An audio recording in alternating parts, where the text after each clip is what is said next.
Welcome to the Great Games Convention Battle of the Bands, where last week Monsters of Rock, Guitar Hero World Tour and Rock Band 2 squared up for a shredding showdown.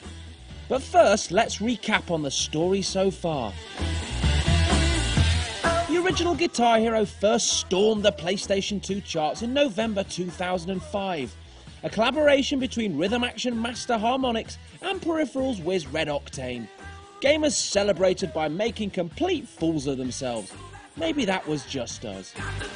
But in May 2006, the chart-topping duo dramatically split when Activision swooped for Red Octane, with MTV gobbling up Harmonix that September. Meanwhile, Guitar Hero 2 went stratospheric on PS2 and 360, but with Harmonix gone, Red Octane turned to Tony Hawk developer Neversoft for lead guitar duties on the sequel, powering out Guitar Hero 3 Legends of Rock in October 2007. Just 1 month later, Harmonix stole back the initiative with Rock Band, adding vocals and drums into the mix, and giving an even better excuse for ritual humiliation.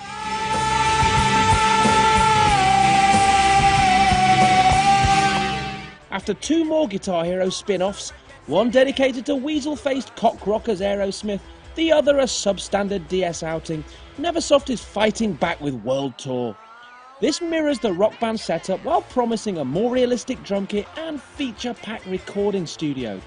Advantage Guitar Hero? Not if Harmonix has anything to do with it. So Rock Band 2, with an expandable drum kit and brand new game modes, is already warming up. Let battle commence. Rock Band, of course, did drums first, but coming second has its advantages, which, in Guitar Hero World Tour's case, is evolving the percussion setup to include 2 cymbal pads, giving 5 inputs plus a pedal. The challenge for Rock Band 2, then, is to match its cocky rival without alienating existing drum heroes. Well, so the really cool thing for us with Rock Band 2's hardware is that we actually have expansion ports in the back of our drum set that let you attach 3 cymbals to your drum set. I know I've been playing drums for 14 years. I know we have, over 85% of people at Harmonix play an instrument. So we really are musicians first and game people second. But my drum set has 3 cymbals on it. I don't know how many drum sets you've seen with 2 cymbals on them. That's a question for, I guess, other people. We actually have a lot of expandability. You plug in any drum kit to our game, you play it. I mean, you don't have to buy an Ion drum kit or some kind of halfway, half-baked version of a real drum kit. Use a real drum kit with our game. If you want to use a keyboard and map the drum and play the right notes for drums, you can do that. You can use one of those hand sonic drums. You can use any interface device that transmit on MIDI channel 10 in our game to trigger the drums. It could be a power glove. One of the biggest issues for gamers, of course, is the price. After the PR disaster of Rock Band's European pricing, neither side is saying anything official. But if one living room rocktacular isn't enough for you, and you're strapped for cash and space, there is a silver lining.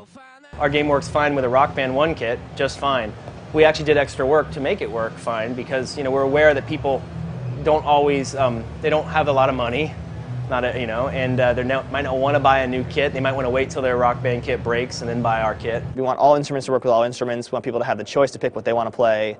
If people want to play a Fender, we hope that they play a Fender. That's our brand. We love working with them. If people want to play a different guitar, they should have the ability to play that different guitar in the game. If you have a Rock Band kit, we shrink the highway to 4 and we remap that to blue or green, whatever makes the best sense for the song. I think there is sort of a cap for how much plastic you can have at one given time, and we are very aware of that, which is why we're making our game backwards compatible with our first drum set, trying to make that drum set available to other people to program into their games, as well as making our drum set expandable with the cymbal expansion packs rather than static. You have to buy a new kit on top of that if you want cymbals, things like that. Ah, they're like one big happy rock family. Well, not quite. And Neversoft has some rather pointed views on whether Rock Band 2 is a fully realised sequel. We obviously revealed ours much earlier than they did. I have a feeling there was an, oh shit, there's cymbals. How can we put cymbals on our kit? Over to you. That's been a question we've sort of been getting a little bit, is it Rock Band 1.5? And we've really been saying, it might look like that on the surface, it might look like just more songs, but the technology that we're pushing forward and some of the features that we've added, it's not just a title update. It really is a new game with a lot of really great stuff. So the most important of which is our Battle of the Bands mode, which really is kind of an industry standard for what we think music gaming should be in the future. And the Rock Band team can bitch with the best of them, especially when it comes to the issue of authenticity. We're musicians first, so Our charts are all done by people who've been playing guitar for a very long time. They kind of know what it should feel like. You know, when you're playing a power chord, it should feel like a power chord, things like that. So we really go for authenticity first. So what we did, instead of saying we're going to make something artificially difficult and add notes where there aren't notes or add, extra figuring that doesn't need to be there, we're going to find some songs that really justify having some shredding moments. Downloadable content is the battleground for the long haul. And so far, Rock Band has outclassed its rival with the sheer volume of extra material released. But both have big plans for the future. I mean, we actually are actually tying in with a few different artists to actually release albums day and date with our downloadable content. So Metallica will be our first one. Their new album will launch day and date on Guitar Hero. And then we have REM track pack at launch. We have a couple Jimi Hendrix packs you'll see right after launch. But beyond that, we have frequent downloads. We've sort of, again, set the standard with the amount of music that we sold through and that we offer as downloadable content with that weekly schedule that we've been so regimented about hitting. Like, we haven't missed a week yet. Every Tuesday there's been new music to play. We'll let kind of fans decide where they want to spend their money rather than forcing them to buy an entire disc of something that doesn't work with the rest of the universe. We've had millions and millions and millions of downloads. A lot of that is because we've given a lot of free downloadable content out there. So we don't try to nickel and dime everybody on everything. As we've seen, Rock Band 2 is pumping up the percussion to compete with World Tour. But one area where the new Guitar Hero is going solo is Music Studio.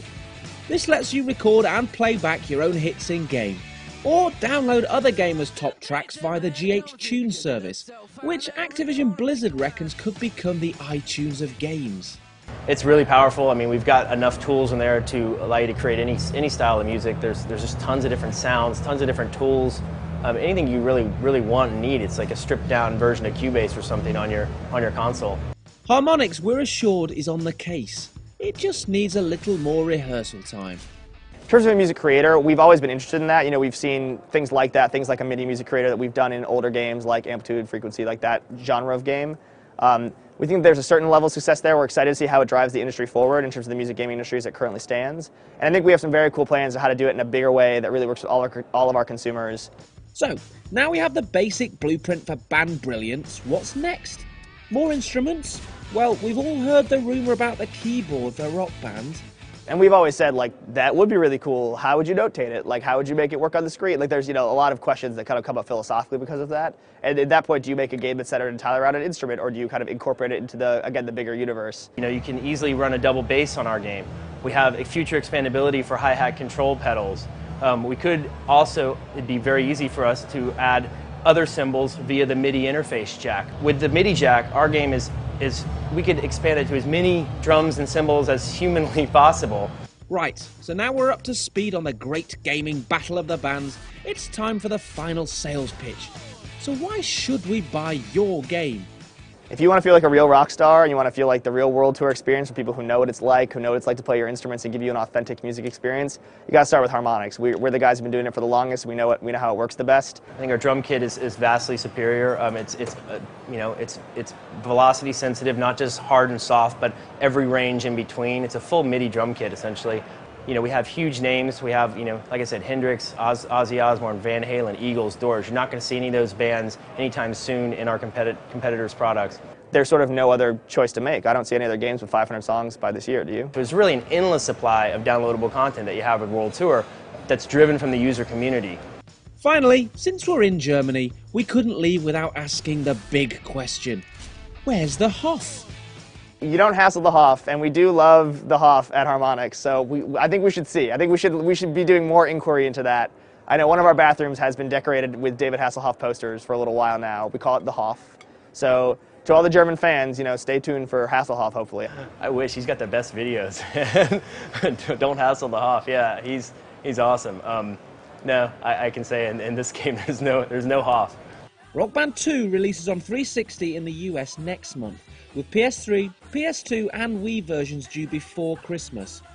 With PS3 and PS2 versions of the original Rock Band yet to release in Europe, however, don't hold your breath for the sequel over here before 2009. Guitar Hero World Tour, meanwhile, is due on 360, PS3, PS2 and Wii on both sides of the Atlantic later this year. Ooh, decisions.